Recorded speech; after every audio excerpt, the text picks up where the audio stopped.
Mana sih tadi? Aduh, suka lambat gitu.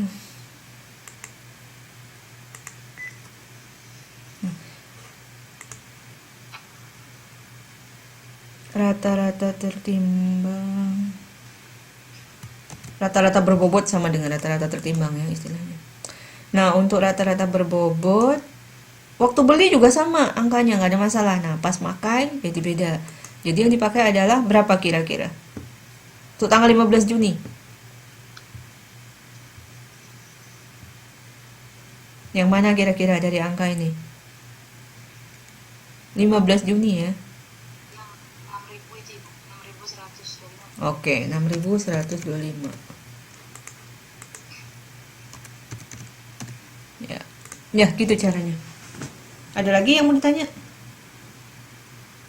Karena jurnal kan cuma ini aja ya, beli sama dikeluarkan, beli sama dikeluarkan. Jurnalnya itu aja kalau perpetual metodenya.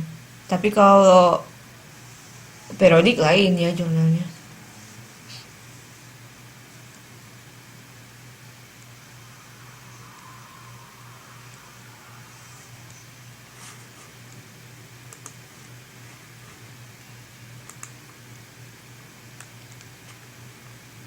Terus ada lagi?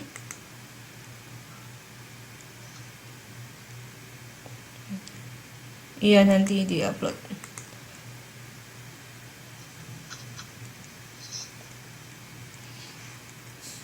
Terus soal perusahaan makmur dulu ya yang gampang ya. PT Bintang kan lebih panjang tuh. Nah, untuk perusahaan makmur, kalau dilihat soalnya pertama, ini saya ringkas aja, jadi kayak gini aja gitu jawabnya, nggak usah panjang-panjang sebenarnya gitu. Kalaupun ya memang sih kalau ada yang harus dijelaskan dulu. Tapi intinya sih seperti ini udah benar gitu. Jadi yang pertama untuk perusahaan makmur. Perusahaan makmur itu kan yang ditanya hanya dua, cost produksi sama cost period. Nah, cost produksinya itu cara ngitungnya 10 juta kali 80% ya, karena hanya 80%. Tapi jangan sebetulnya jangan misalnya di situ angkanya kan 10 juta. Terus cost tenaga kerja 8 juta, terus cost overhead misalnya 4 juta. Sebenarnya itu benar hasilnya 22 juta, tapi jadi salah gitu ketika ditanya berapa kos bahan baku. Nah, kan bisa salah gitu loh maksudnya. Jadi sebaiknya dipecah saja sesuai dengan perintah di soal. Kalau kos bahan baku hanya 80% dari 10 juta, tulis aja 8 juta di sini. Terus kalau kos tenaga kerja 8 juta kali 70% ya, tulis aja 5 juta 600 gitu. Cost overheadnya cost overheadnya eh, 10 juta. Cost overheadnya kan harus ngitung ya. Pertama 10 juta kali 20%. Kedua 8 juta kali 30%. Terus ditambah 4 juta. Jadi totalnya 22 juta. Itu caranya. Nah, ini tadi nggak tahu saya Mbak Tini salahnya di mana kok bisa banyak gitu tadi tuh. Salah soal ya.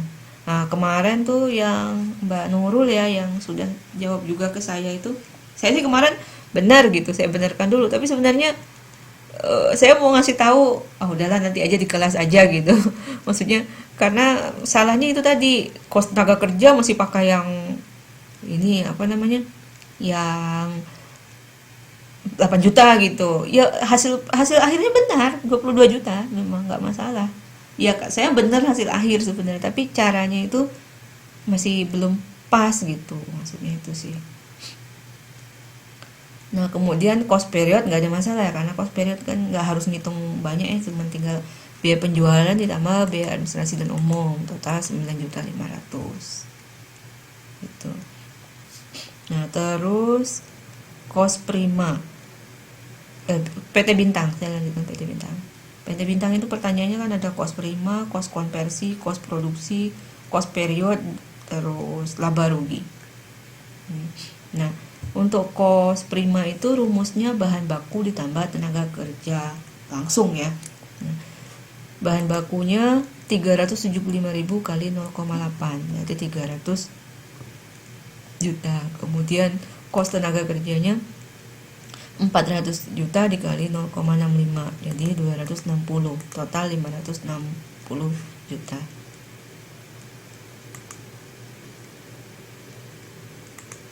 Bisa ya 560 juta ya. Kemudian kos konversi. Nah, kos konversi rumusnya tenaga kerja langsung ditambah overhead. Nah, kerja langsungnya tadi dilihat dari atas 260 juta. Terus kos overheadnya 375. Ya, boleh Anda uraikan boleh ya. Maksudnya untuk mendapatkan cost overhead. Kalau saya kan karena saya langsung dijumlahkan di rumus ini 375 dikali 0,2 ditambah 400 juta dikali 0,35 ditambah 160 juta ditambah 45 juta ditambah 85 juta ditambah 20 juta. Nanti kalau Anda mau jelaskan cost overheadnya apa saja, boleh didetailkan di situ, nggak apa-apa. 785 juta. Yang penting nggak salah penempatan gitu. Takutnya nanti yang harusnya masuk overhead Anda masukkan ke tenaga kerja misalnya. Nah, kemudian kos produksi. Kos produksinya jadinya kos bahan baku 300 juta, kos tenaga kerja 260 juta, kos overhead 525 juta. Jadi total 1.085.000 1M 85 juta rupiah, sorry. Nah, ini. Jadi ininya jangan sampai keliru gitu angkanya. Ya. Atau misalnya Anda tulis aja bahan baku, pokoknya semua bahan baku total berapa? 375. Tenaga kerja misalnya 400, cost overhead misalnya hanya berapa? 400 sekian mungkin ya. Gitu. Jangan jadinya keliru gitu maksudnya. Hasil benar bawahnya tapi maksudnya jadi beda.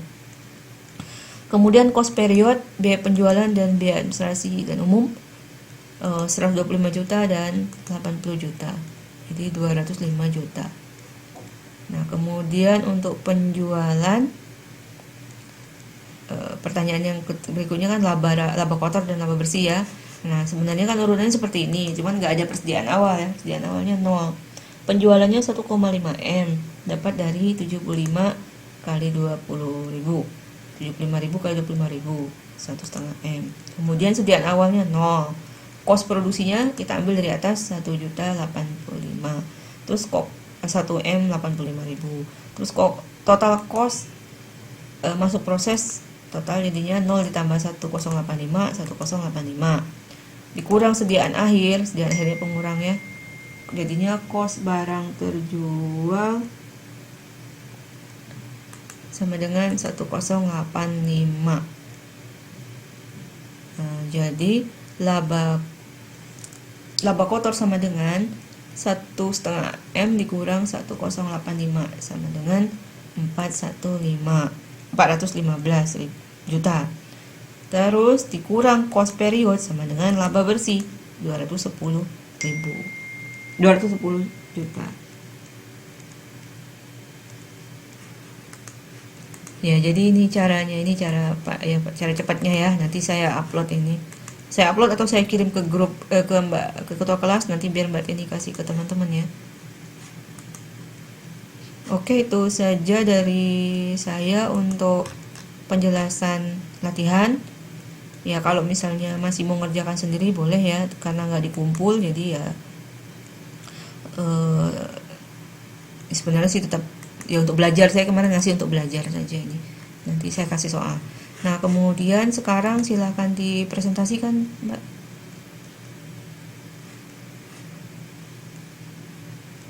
Materi berikutnya, modul berapa nih? Modul 3 ya, 3, 4.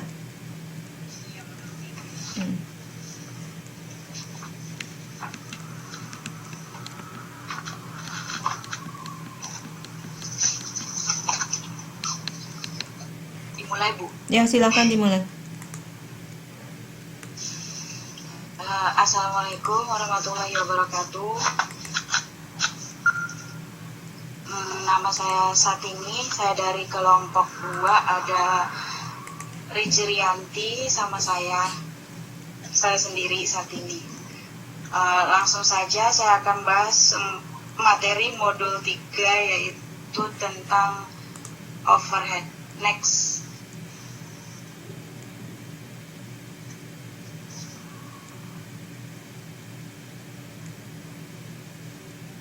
Next slide, Bu. Oke. Kayaknya sudah next ya. Slide ke, sorry. Slide 1 apa slide 2? Slide 2. Udah slide 2 ya? Tadi kan udah baru perkenalan. Oh. Oh, langsung slide 3 kali. Ini ya. Slide 3. Ya, silakan. 2. Tadi 2 udah loh. Coba ini. Mas, Nggak gerak ya? enggak, masih di akuntansi biaya. Oh, saya udah berubah padahal. Sebentar. Kenapa ini? Gimana caranya ya?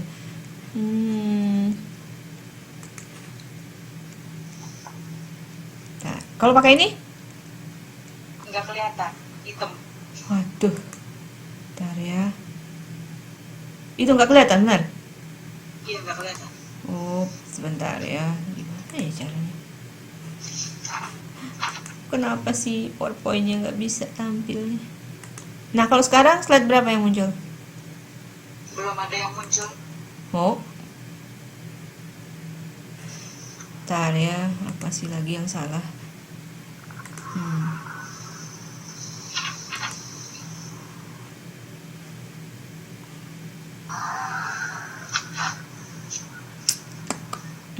Bentar, si lama.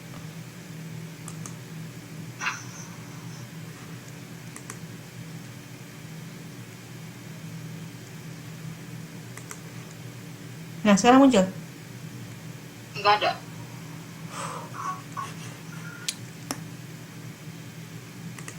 Apa saya tutup dulu ya anunya ya, Excelnya. Ya, nggak bingung.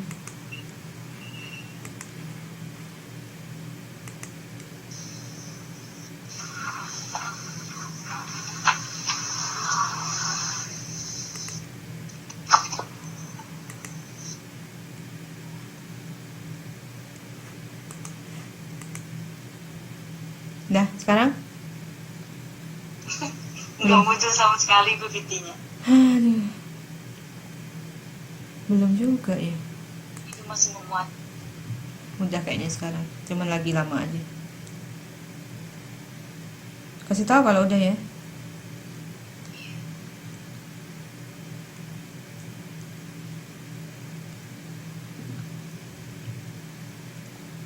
Nggak muncul?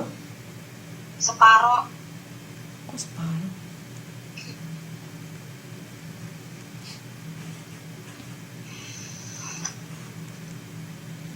Itu? Separoh. Maksudnya separuh tuh cuma di atasnya aja atau di sampingnya? Tuh, Hah? cuman di bawah, cuman ke bagian dari slide itu cuma separoh gitu. Oh. Kalau sekarang? Ya, ini ya. Oke. Tapi iya ini betul. Ya udah ini aja. Yang pertama yaitu tentang overhead pabrik. Definisi dan jenis overhead pabrik. Overhead pabrik adalah semua kos produksi atau pemanufakturan yang tidak dapat secara langsung diidentifikasi dan dialokasi pada produk. Ada 3 kelompok besar overhead pabrik, yaitu bahan next slide. Ya. Yang pertama ada bahan penolong. Bahan penolong adalah bahan yang digunakan dalam proses produksi tetapi tidak dapat diidentifikasi secara langsung pada produk jadi atau kos dari bahan baku ini tidak signifikan terhadap kos produk. Contohnya, pada perusahaan konveksi, benang yang digunakan merupakan bahan penolong. Yang kedua ada tenaga kerja tak langsung. Tenaga kerja tak langsung adalah semua tenaga yang tidak dapat diidentifikasi secara langsung perannya pada produk atau dengan kata lain tidak berhubungan atau terlibat dengan proses produksi. Contohnya adalah pengawas atau supervisor, manajer, tenaga keamanan, tenaga kebersihan, dan petugas pencatat waktu. Yang ketiga adalah kos produksi tak langsung lainnya. Beberapa jenis kos tak langsung adalah pertama utilitas, next slide. Hmm. Yang pertama utilitas, kedua ada upah, lembur, dan premium, selanjutnya adalah sewa peralatan atau gedung pabrik, asuransi. Asuransi ini mengenai tentang asuransi peralatan atau gedung pabrik. Selanjutnya ada pajak, kos ini terkait dengan pajak di pabrik, misalnya pajak bumi, bangunan, gedung pabrik. Selanjutnya ada depresiasi, selanjutnya ada reparasi dan pemeliharaan, dan yang terakhir semua kos yang terjadi di departemen pendukung. Mbak, utilitas itu apa, Mbak? Utilitas itu apa ya? Kos terkait dengan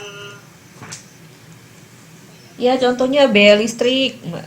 Biaya telepon, gas. biaya air, itu utilitas. Heeh. Gak apa-apa, saya takut teman-temannya pengen tahu. Next slide.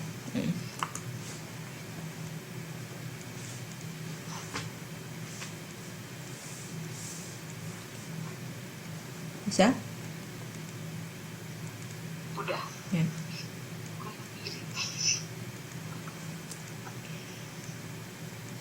Dua karakteristik yang perlu dipertimbangkan dari overhead pabrik. Yang pertama, overhead pabrik dengan produk tidak seperti bahan baku dan tenaga kerja. Overhead pabrik tidak dapat diidentifikasi pada produk jadi. Contohnya depresiasi gedung pabrik yang menggunakan metode garis lurus. Dan yang kedua ada overhead dengan volume produksi. Ini memiliki beberapa jenis pola perilaku hubungan terkait dengan volume produksi.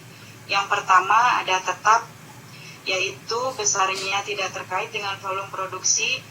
Yang kedua ada variabel, overhead pabrik yang besaran cost-nya berbanding lurus dengan volume produksi. Dan yang ketiga ada campuran. Overhead pabrik ini adalah bisa memiliki salah satu dari dua sifat, di antaranya berubah pada saat tingkat produksi tertentu terlewati, dan yang kedua berubah atau bervariasi mengikuti volume produksi tetapi tidak dalam proporsi yang sama. Contohnya kos utilitas dan pemeliharaan peralatan pabrik. Next slide.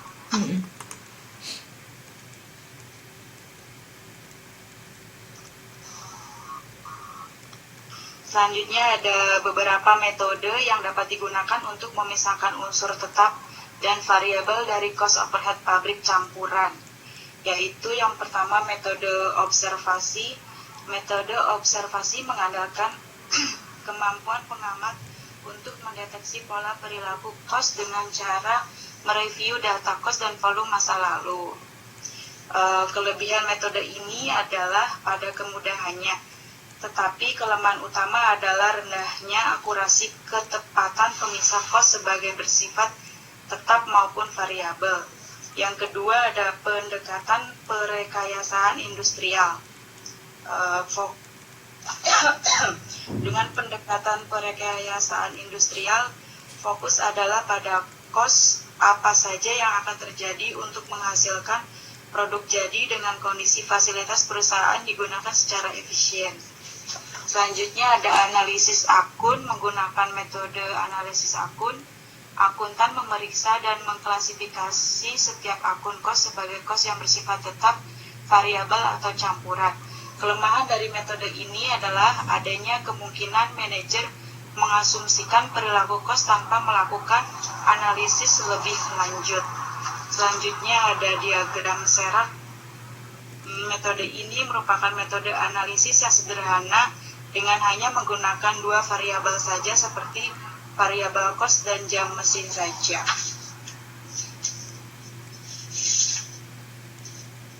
Selanjutnya ada metode tinggi rendah. Metode ini disebut juga metode dua titik dari geometri dasar. Kita ketahui bahwa untuk membuat garis minimal dibutuhkan dua titik. Ketika dua titik dimiliki, maka persamaan garis dapat ditentukan. Pada metode ini, dua titik tersebut dipilih dari titik tinggi dan titik rendah. Titik tinggi adalah titik dengan jumlah output atau tingkat aktivitas tertinggi, sedangkan titik rendah adalah titik dengan jumlah output atau tingkat aktivitas terendah. Persamaan untuk menentukan cost variabel dan tetap adalah sebagai berikut. Cost variabel sama dengan perubahan cost dibagi perubahan output. Cost variabel sama dengan cost tinggi dikurang cost rendah dibagi cost tinggi dikurang output rendah. Output tinggi dikurang output rendah. Dan cost tetap sama dengan cost total saat titik tinggi dikurangi hasil dari cost variabel kali output tinggi. Atau cost tetap sama dengan cost total saat titik rendah dikurang hasil dari cost variabel dikali output rendah. Selanjutnya ada analisis regresi. Metode ini memberikan analisis yang lebih ilmiah dibandingkan metode-metode lainnya.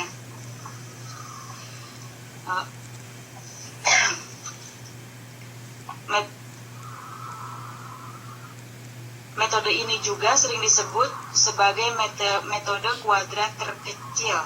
Metode kuadrat terkecil merupakan metode yang paling banyak digunakan. Metode ini didasarkan pada persamaan garis lurus, yaitu Y sama dengan A plus BX.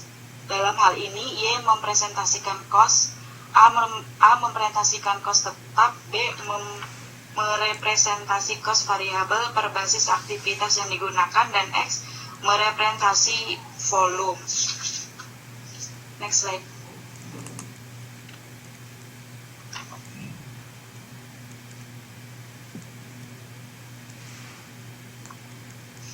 Selanjutnya ada sistem cost aktual dan normal. Dalam sistem cost aktual, cost produksi hanya dicatat ketika cost tersebut terjadi. Akan tetapi, ini tidak mudah diterapkan pada overhead pabrik karena cost ini tidak dapat dilacak dan diidentifikasi pada pekerjaan spesifik produk atau departemen. Untuk mengatasi hal tersebut, maka perlu dimodifikasi atau sistem cost aktual agar overhead dapat secara mudah dibebankan. Modifikasi ini disebut sebagai sistem cost normal atau normal costing, yaitu bahan baku dan tenaga kerja langsung dicatat sebesar aktual cost-nya, sedangkan overhead dicatat sebesar penggunaan input aktual dikalikan tarif overhead, atau overhead pabrik dibebankan atau factory overhead applied. Penerapan tarif overhead pabrik akan memberikan manfaat sebagai berikut. Pertama, membantu manajemen dalam menentukan kos produksi. Yang kedua, membantu manajemen menentukan harga jual produk. Yang ketiga, identifikasi ketak efisiensi. Yang keempat, melandaikan fluktuasi bulanan akibat adanya cost overhead aktual yang hanya terjadi pada waktu-waktu tertentu saja. Next slide.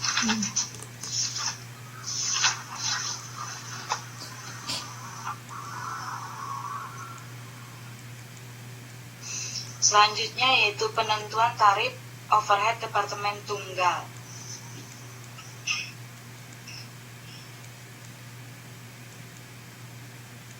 Tarif ini ditetapkan di awal periode, kemudian sepanjang periode tersebut tarif diaplikasi dan akhir periode dilakukan perhitungan overhead pabrik dibebankan total dan aktual total. Perbedaan jumlah yang terjadi antara overhead pabrik dibebankan dan aktual total disebut sebagai variansi. Next slide.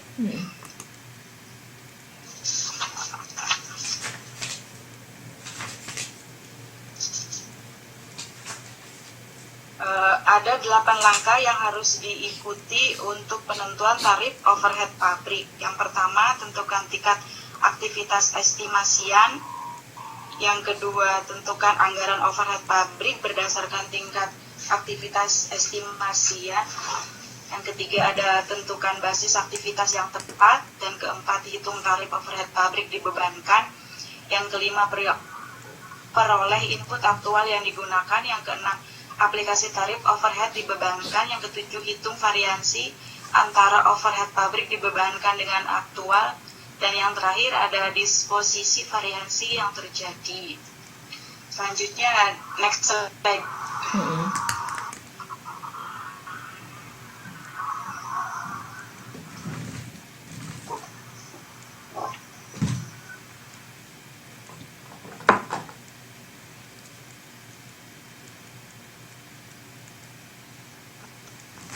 Selanjutnya ada tingkat aktivitas estimasian.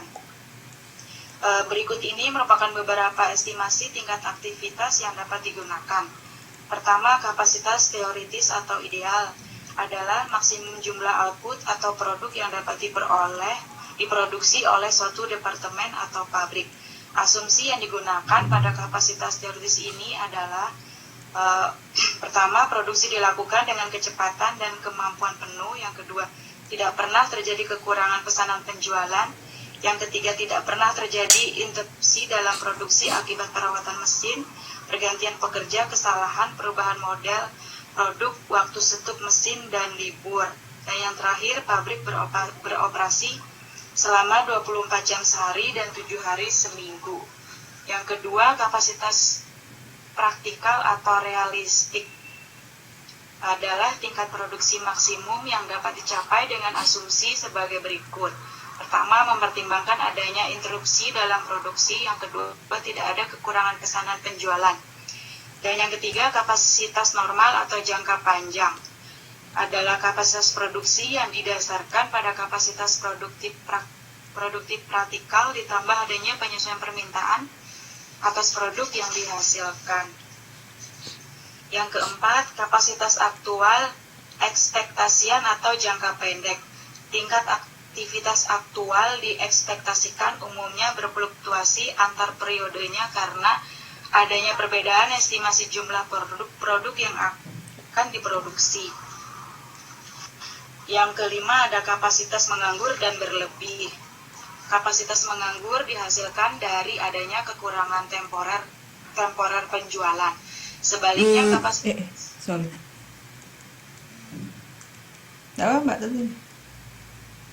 Sebaliknya kapasitas berlebih dihasilkan dari kapasitas produksi yang lebih besar daripada kapasitas ekspektasian akibat adanya permintaan pelanggan yang melebihi ekspektasi yang dibuat atau akibat adanya ketakseimbangan dalam peralatan atau mesin. Selanjutnya ada anggaran overhead pabrik. Anggaran overhead pabrik estimasian untuk merencanakan besaran overhead pada periode ke depan. Next slide.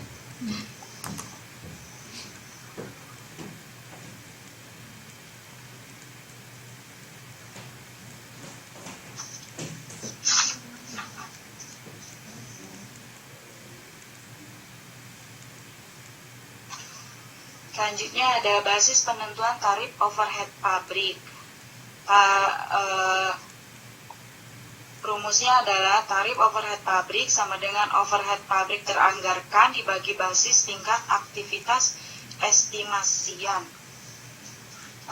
Berikut ini merupakan beberapa basis yang dapat digunakan dalam penentuan tarif overhead pabrik.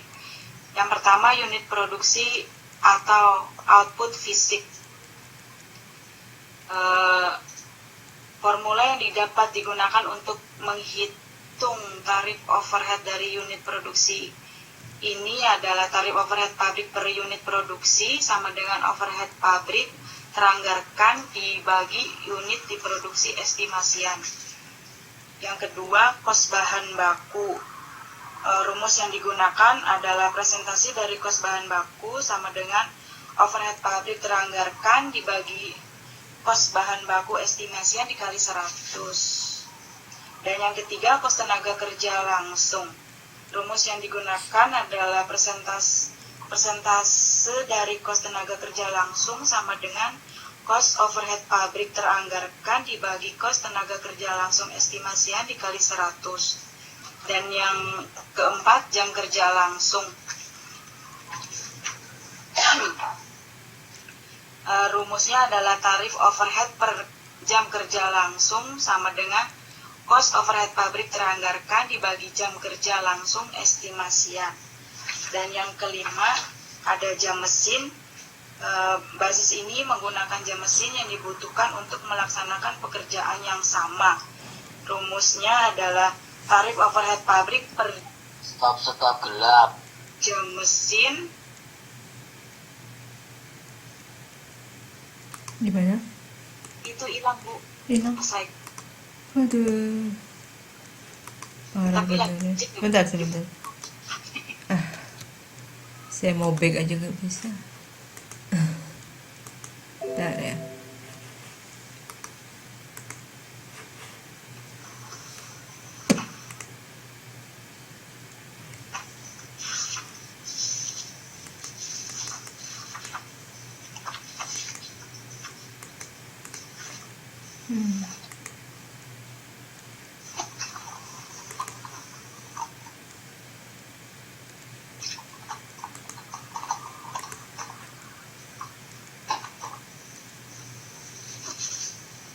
Tadi ini ya? Ketengok nggak? belum keluar. Inilah kalau pakai sharing dia suka lama.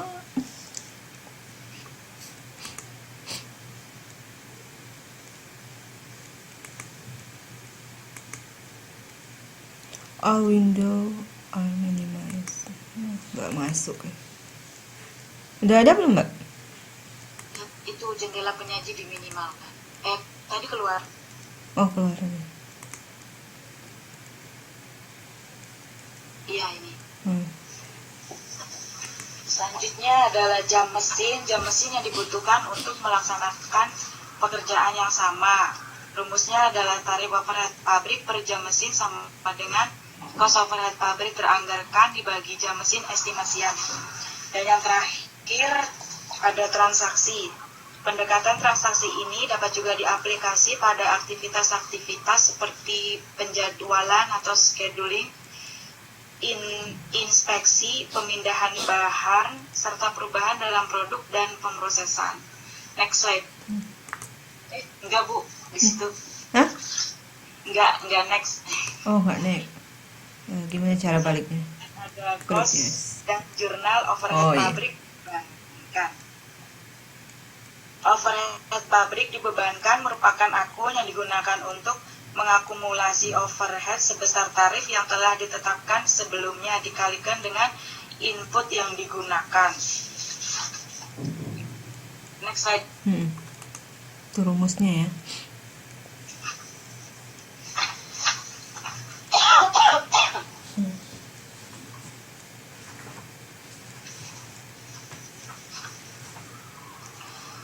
Selanjutnya ada cost dan jurnal overhead pabrik aktual.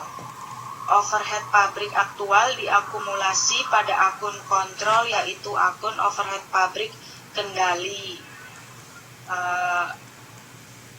Pencatatan atas overhead pabrik aktual yang terjadi maka di jurnal sebagai berikut. Overhead pabrik kendali di debit, macam-macam rekening di kredit masuk ke kredit. Selanjutnya ada perlakuan dan disposisi variansi overhead pabrik. Variasi overhead pabrik adalah selisih yang terjadi antara overhead pabrik kendali atau aktual dengan overhead pabrik dibebankan. Next slide.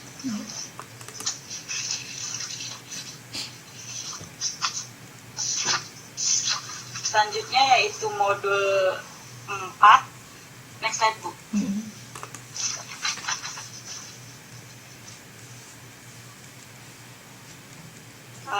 Yaitu tentang departementalisasi dan pengklasifikasian cost departemen. Yang pertama yaitu ada departementalisasi. Departementalisasi pabrik adalah pembagian pabrik menjadi segmen-segmen atau bagian-bagian. Segmen atau bagian ini disebut departemen. Beberapa faktor yang dapat dipertimbangkan ketika perusahaan membentuk departemen-departemen. Pertama, kesamaan bentuk operasional. Contohnya yaitu bagian yang bertugas untuk merakit produk yang akan dijual dapat dibuat sebagai departemen perakitan. Yang kedua, pertanggungjawaban atas produksi atau kos.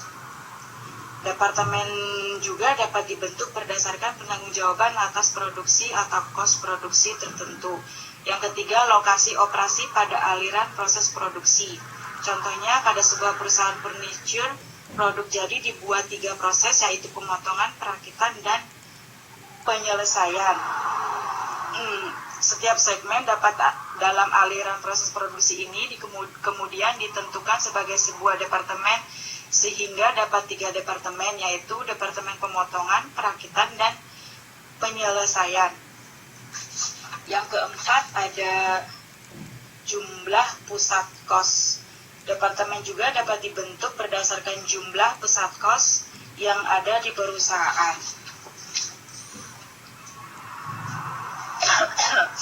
Dari sudut pandang akuntansi, pembagian pabrik menjadi beberapa departemen terpisah memiliki beberapa pengaruh yang bermanfaat bagi perusahaan. Pertama, peningkatan akurasi pengkosan produk. Yang kedua, promosi kendali, pertanggungjawaban atas overhead yang terjadi.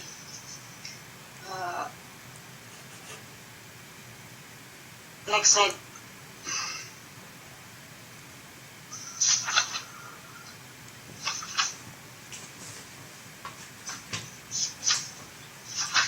Langsung alokasi.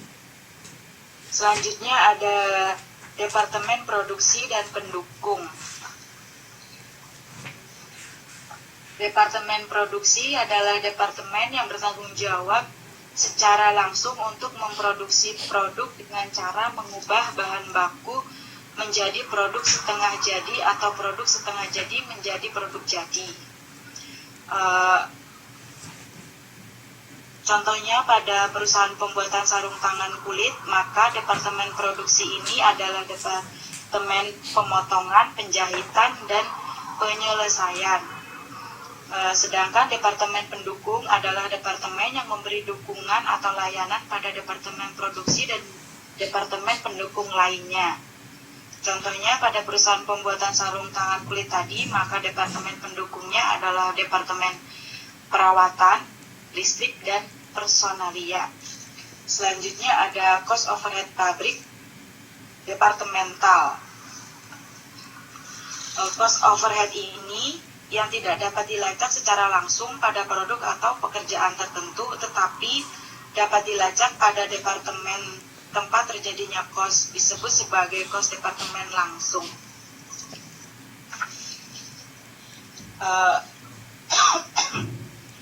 Cost langsung departemen ini dapat dikategori sebagai berikut. Pertama, pengawas tenaga kerja langsung dan upah lembur. Yang kedua, tunjangan pekerja.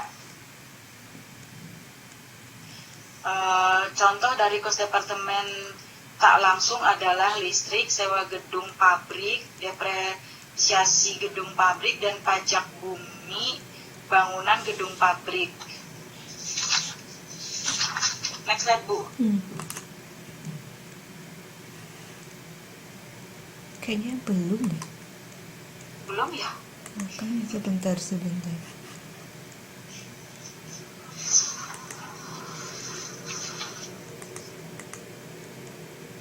Mau jelasin apa? Yang pembagian metode atau? Ini udah alokasi overhead. Oh ya, berarti tadi sudah tampil loh. Ya udah ini. Departemen pendukung ke departemen produksi. Oh, yang ini bener. Yang ini kan? Iya. Selanjutnya alokasi overhead departemen pendukung ke departemen produksi. Pertama ada alokasi overhead departemen pendukung ke departemen produksi.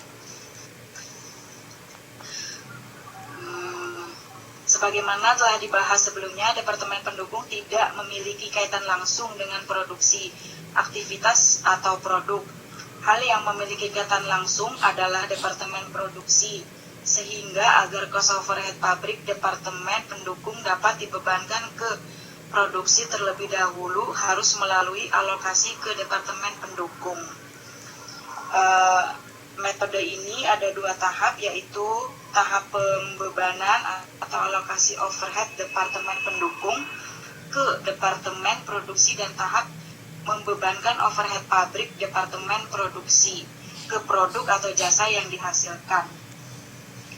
Beberapa tujuan alokasi overhead pabrik departemen pendukung ke departemen produksi adalah pertama, memperoleh harga yang dapat diterima oleh semua pihak. Yang kedua, menghitung profitabilitas lini produk tertentu. Yang ketiga, memprediksi pengaruh ekonomi perencanaan dan pengendalian. Yang keempat, menilai sediaan. Yang kelima, memotivasi manajer.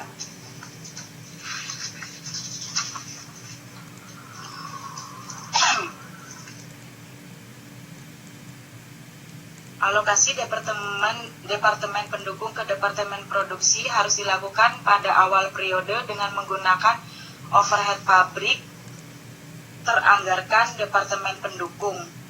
Selanjutnya, pada akhir periode, overhead pabrik aktual departemen pendukung akan kembali dialokasi pada departemen produksi untuk mendapatkan jumlah overhead pabrik kendali aktual total di departemen produksi.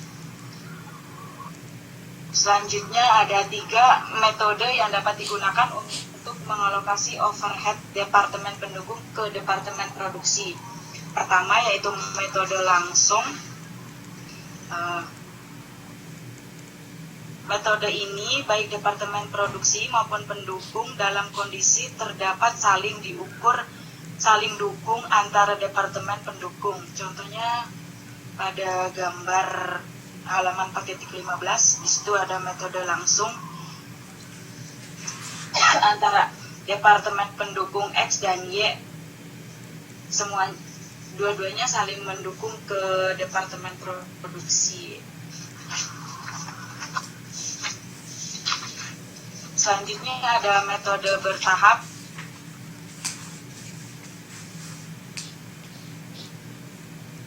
Secara detail, pengalokasian kos departemen pendukung dengan metode bertahap adalah: pertama, kos dianggarkan departemen pendukung yang memberikan jasa atau layanan dengan jumlah terbesar pada departemen pendukung lainnya umumnya dialokasikan pertama.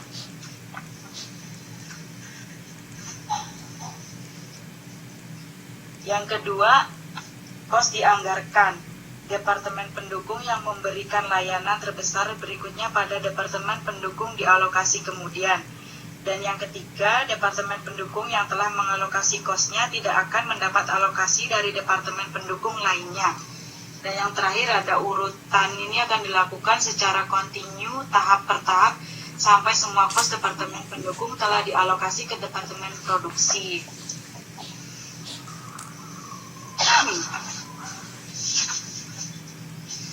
Selanjutnya ada metode aljabar atau simultan. Metode aljabar disebut juga metode simultan dan resiprokal, dapat digunakan ketika antar departemen pendukung saling memberikan layanan atau jasa.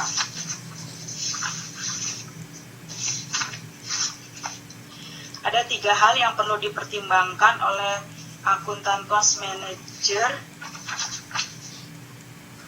dalam departemen pendukung ke departemen produksi. Yang pertama, ada bentuk hubungan interaksi antara departemen pendukung dan departemen produksi dan antar departemen pendukung itu sendiri. Yang kedua, manfaat versus cost. Sebagaimana telah dibahas, metode sederhana adalah metode langsung dan metode terkompleks adalah metode simultan atau aljabar. Dan yang terakhir, perkembangan teknologi. Next slide.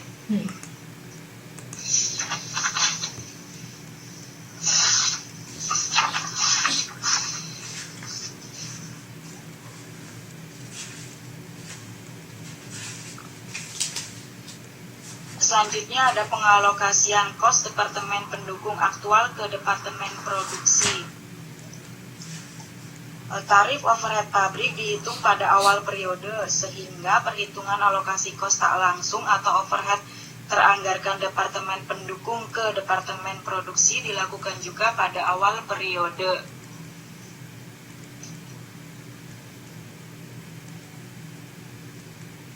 jurnal yang digunakan untuk mencatat overhead dibebankan di departemen produksi sepanjang berjalannya periode adalah sebagai berikut. Produk dalam proses departemen A, itu ya Bu bacanya, Ya, di debit, dan overhead pabrik dibebankan, departemen A di kredit. Next slide. ya, selesai. Sekian presentasi dari saya, kurang lebihnya mohon maaf. Dan selanjutnya mungkin akan pertanyaan dijawab sama Ibu Arni. Ya. Sekian dan terima kasih. Ya. Jadi slide-nya tadi hilang-hilang terus ya?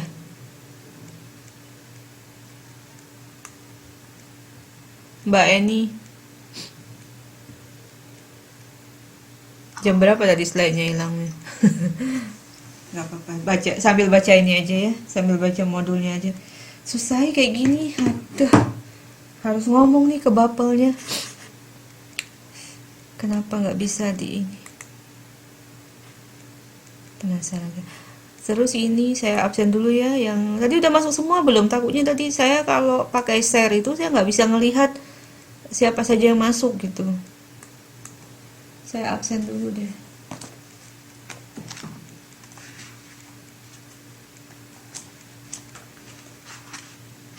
Yang mau bertanya silakan. Oh cuma ini. Yang mau bertanya silakan di ini ya, di sambil nunggu saya ngabsen dicari pertanyaan yang masih belum paham. Nah presentasi tadi kan baru teori. Nah nanti kalau dari presentasi ini saya jelaskan sedikit, terus nanti latihan kan. Kita bahas latihannya saja. Harusnya saya kasih soal lagi sih ini, tapi harus dikerjakan biar belajar, biar nanti gak ngitung kancing. Nggak susah kok akuntansi biaya tuh. Elina, Eni, saya catat dulu ya. Fitriana, sorry. Nulisin. Nurul, Ija.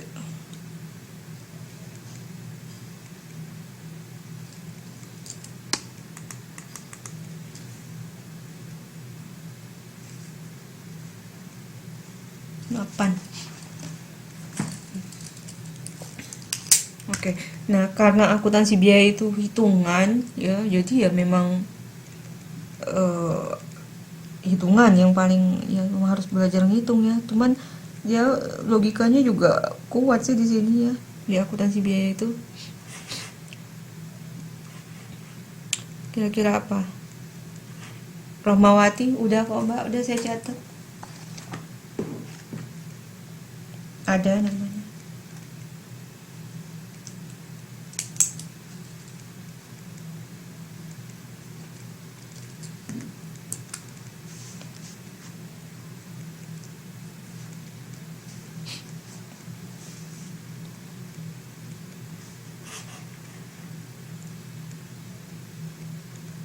Bingung saya mau ngejelasin dari mana karena nggak bisa buka PowerPoint. Sambil lihat modulnya aja ya, daripada nggak bisa. Tapi kalau bisa ambilkan, biasanya ada papan dia di sini, whiteboard.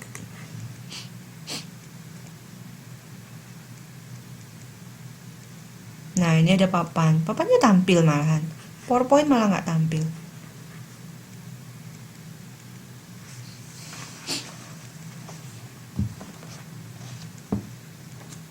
Sambil lihat modul, itu pertanyaan Mbak Satini. Nanti saya jawabnya ya Mbak ya, karena itu bagian bab 4. Kita bab 5 overhead pabrik yang dialokasikan. 419. Ya, kita balik ke bab 3 dulu ya, yang tadi dijelasin pertama. Bab 3 sih nggak terlalu banyak, karena banyak yang susah ngitung tuh bab modul 4 yang agak susah ngitung. Kalau modul 3 masih teori. Jadi di modul 3 ini yang bagian pertama tadi dijelaskan tentang definisi overhead ya. Ya, overhead itu intinya biaya yang ada di pabrik ya. Tapi bukan tenaga kerja dan bahan baku. Itu dulu pokok ingat-ingat dari kemarin kan itu. Semua biaya yang ada di pabrik itu, tapi di pabrik ya, bukan kantor bagian penjualan, bukan kantor direkturnya, tapi bener-bener pabriknya gitu. Karena di kantor itu kan kadang-kadang misalnya ini kalau saya gambarkan ini kelihatan nggak? Boardnya kelihatan nggak? Nah, ini misalnya nih katakan gedung pabrik ya. Nah, gedung pabrik itu bisa jadi misalnya saya pecah jadi begini. Bagus sekali garis saya. Ya udah pokoknya gitu aja lah. Nah, ini kan misalnya saya bagi dua gitu ya. Nah, ini pabrik. Nah, ini pabrik. Nggak bisa lagi nulis langsung, harus pakai mouse. Nah, ini kantor, office ya. Office-nya juga banyak macamnya office-nya. Ini saya sekat-sekat. Tapi yang jelas ini office.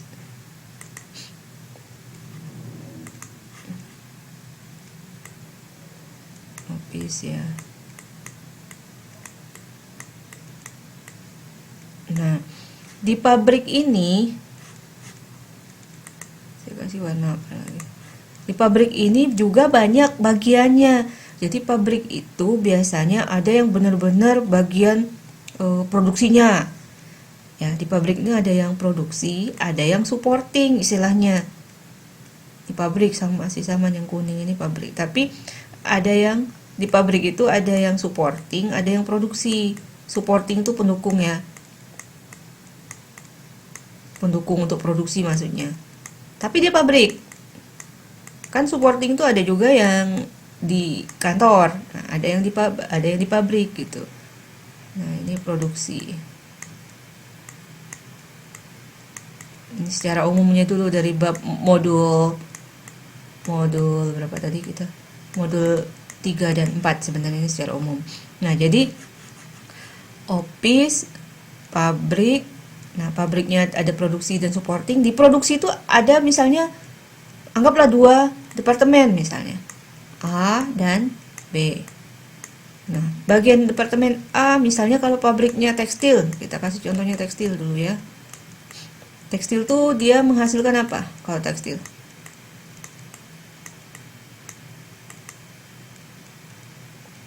Apa Mbak? 3 Mbak.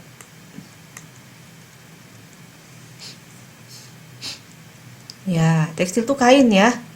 Beda dengan garment. Kalau garment tuh baju, udah jadi dia. Nah, ini kain. Nah, kalau kain berarti kan dari benang. Nah, departemen A misalnya dari proses pemintalan benangnya. Pemintalan benang. Departemen B misalnya pewarnaan gitu. Sampai selesai, anggap gitu. Misalnya diwarnai itu di departemen B. Kan bisa seperti itu. Jadilah kain ya. Nah, kemudian pada saat produksi itu ada supporting. Supportingnya tuh bisa supporting untuk apa ya, IT atau mesin ya.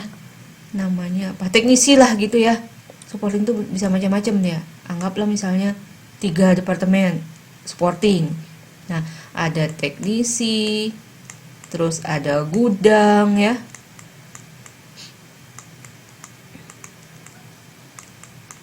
Terus ada bagian gudang. Gudang tuh yang ngurusin bahan baku ya, misalnya. Kemudian, tapi dia pabrik ya. Terus apa kira-kira ya, teknisi sudah, gudang sudah. Maintenance masih masuk teknisi. Apa lagi satunya kira-kira? Ada yang punya ide nggak kira-kira apa nih metode apa? Departemen pendukung lainnya itu untuk produksi. Kebayang nggak ya produksi gitu? Saya tahunya cuma 2. Udahlah tapi sistem informasi nggak terlalu perlu kalau perusahaan ini, kayaknya nggak terlalu deh sistem informasi. Teknisi, gudang. Apalagi kira-kira ya, reparasi sama dengan teknisi. Ya tidak apa-apa lah saya tulis sistem informasi misalnya, tapi sebenarnya ini nggak terlalu masuk sistem informasi. Misalnya ada seperti ini kan contoh ya. eh apa Mbak Nurul, kira-kira Mbak Nurul, saya nggak punya ide tadi Mbak, sistem informasi tahu jangan cuma, tapi kayaknya nggak masuk. Nah jadi modelnya seperti ini di pabrik itu. Pengemasan produksi, tapi dia bukan supporting, dia kategori produksi kalau pengemasan. Kalau supporting itu dia memang hanya mensupport bagian dia biasanya supporting ini kan, tadi kan supportingnya ada sistem informasi, supporting gudang sama teknisi. Nah 3 departemen ini dia mensupport produksi A dan B, dan mensupport office juga ya. Bisa aja kan misalnya teknisi ini ketika office-nya ada rusak gedungnya atau kamar mandinya, bisa aja teknisi ini ke sini gitu ya, ke office, nggak cuma ke gedung. Jadi yang supporting ini tidak hanya melayani bagian produksi, tapi juga melayani bagian umum gitu, office ya. Nah sistem informasi juga demikian, tapi kalau gudang saya nggak yakin gudang bisa jadi hanya melayani bagian produksi saja. Jadi tadi misalnya produksi tadi kan saya kasih contohnya A tadi pemintalan, B tadi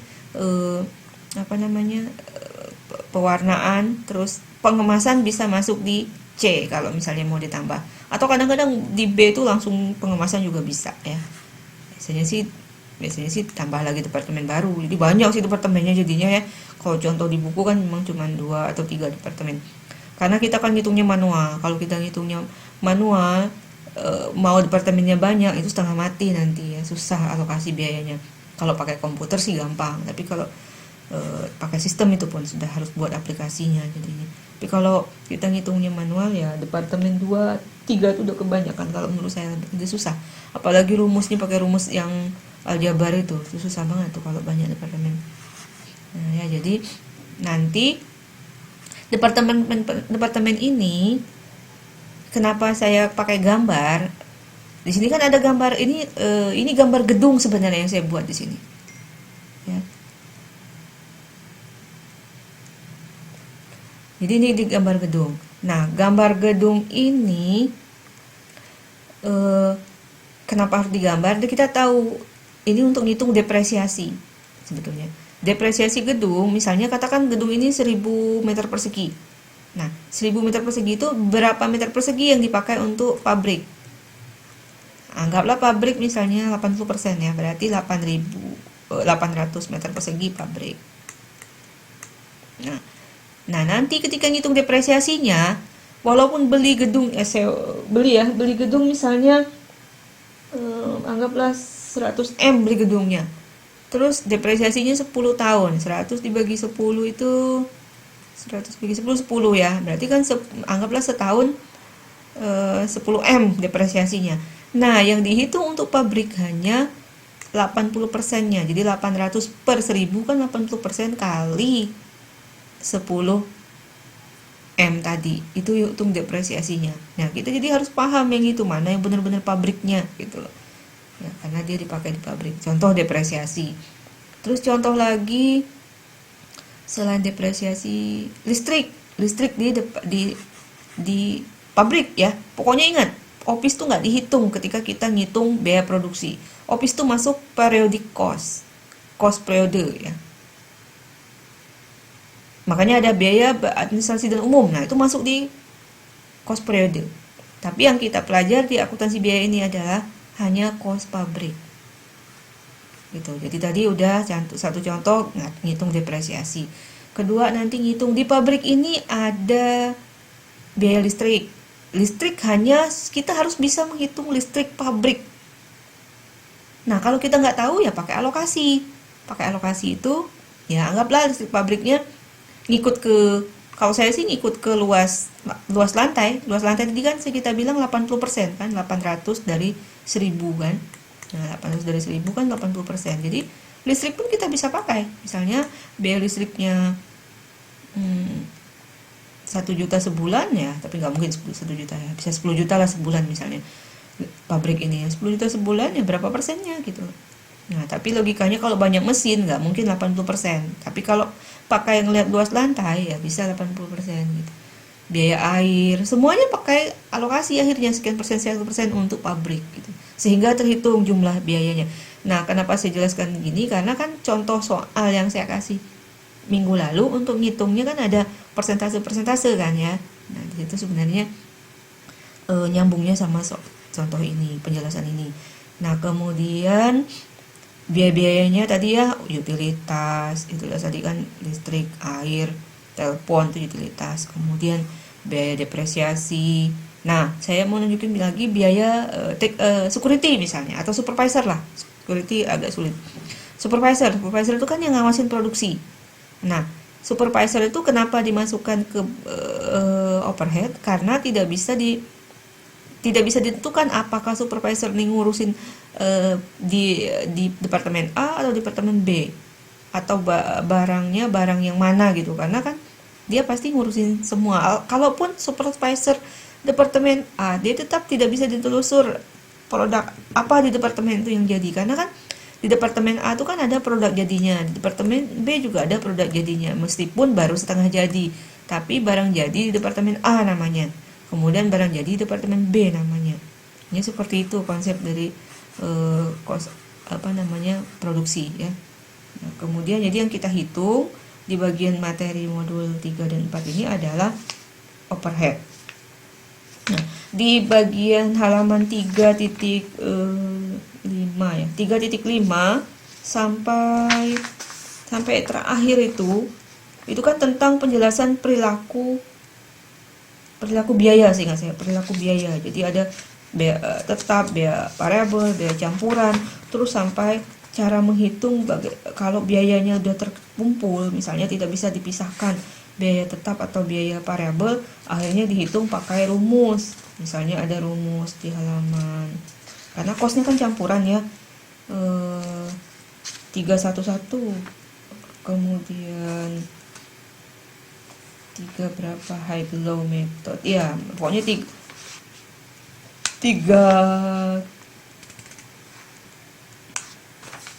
dari halaman 3.5 sampai 3.11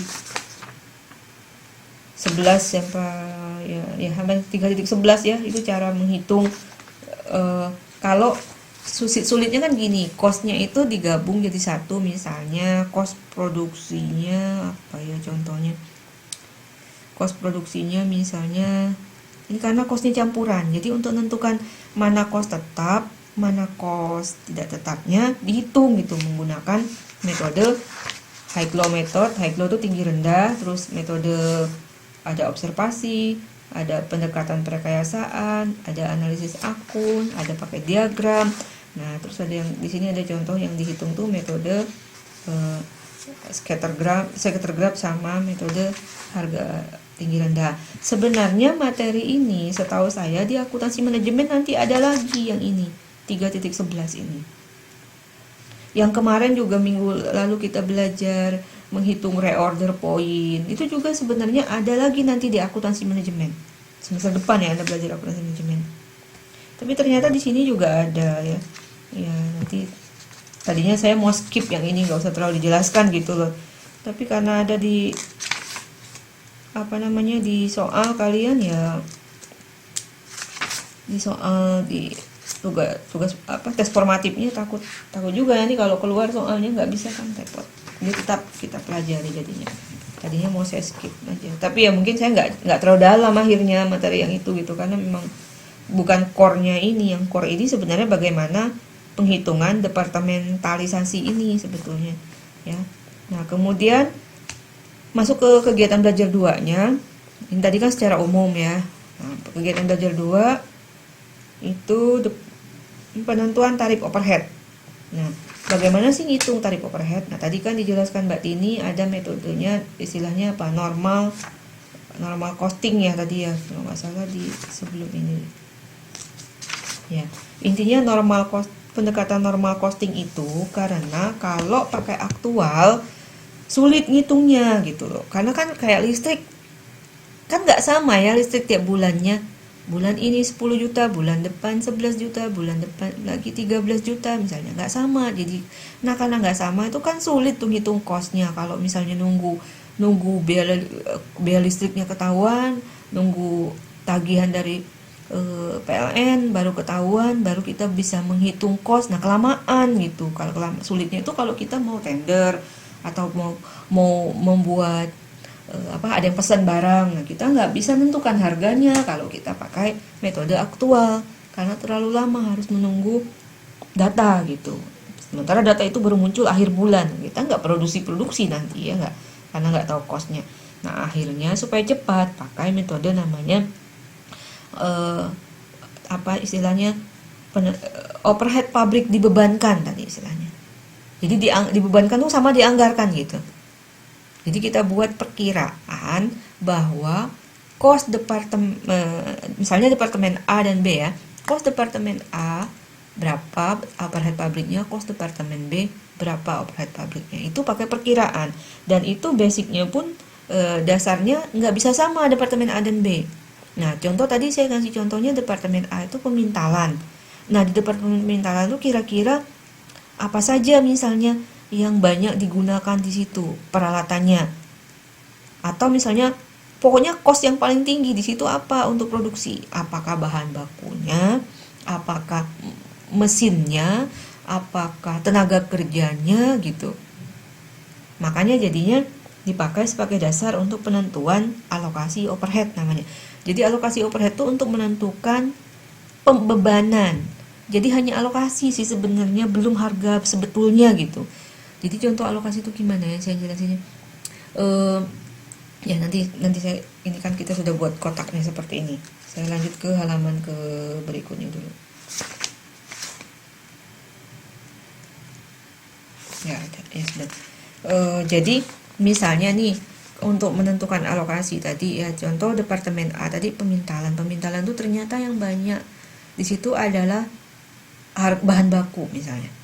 Yang banyak digunakan di departemen A bahan baku. Nah, karena bahan baku yang paling banyak, kita bisa membuat alokasi menggunakan dasar alokasinya bahan baku. Terus gimana Bu kalau saya pakai yang lain, misalnya mau pakai tenaga kerja gitu? Jadi sebetulnya boleh-boleh saja, tapi dasarnya gini, untuk menentukan pendekatannya pakai bahan baku, mesin, tenaga kerja atau apa, itu dilihat cost yang paling tinggi di departemen itu. Sebenarnya gitu caranya. Ya supaya nggak salah maksudnya. Jadi pakai cost yang paling tinggi.